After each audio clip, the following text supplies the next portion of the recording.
Bonjour à tous et à toutes, chers adhérents de BHCM. Hier, nous avons posé la question pourquoi nous jeûnons et à Tisha B'Av et à Yud-Zayin B'Tammuz, le 17 Tammuz.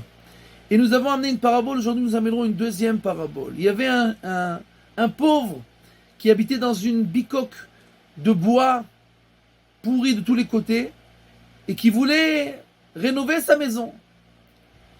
Il a fait des économies pendant des années.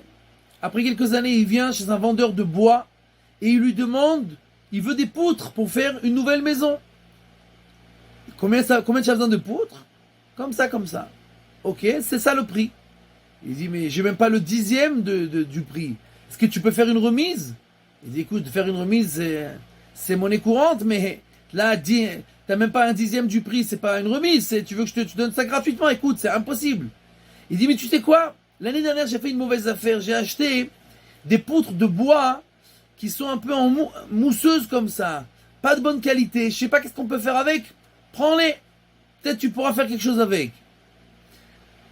Le pauvre est super content. Il prend toutes les poutres et il commence à construire une très grande maison. Toute entièrement faite avec ces poutres-là. Tout le monde est étonné de voir une tellement grande maison comme ça. Ok. Premier jour de l'hiver, il neige et tout d'un coup on entend des bruits bizarres qui viennent du toit, des grincements.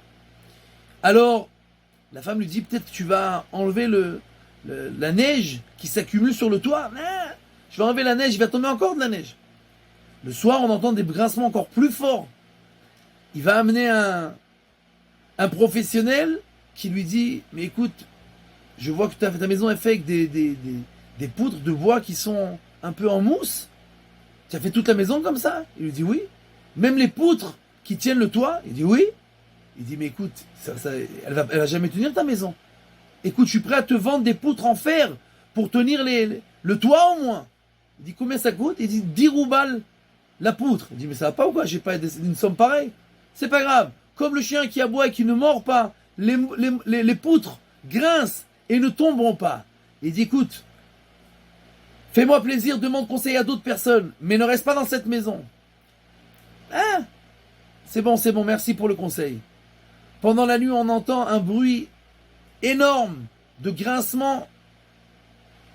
Notre cher ami prend 2 de ses enfants, il court dehors, et jusqu'à qu'il arrive dehors, toute la maison s'effondre sur sa femme et tous ses autres enfants.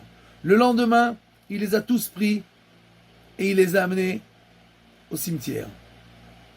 Et la question, c'est de savoir quel jour il va faire le deuil. Alors, bien entendu, le jour où il les a enterrés.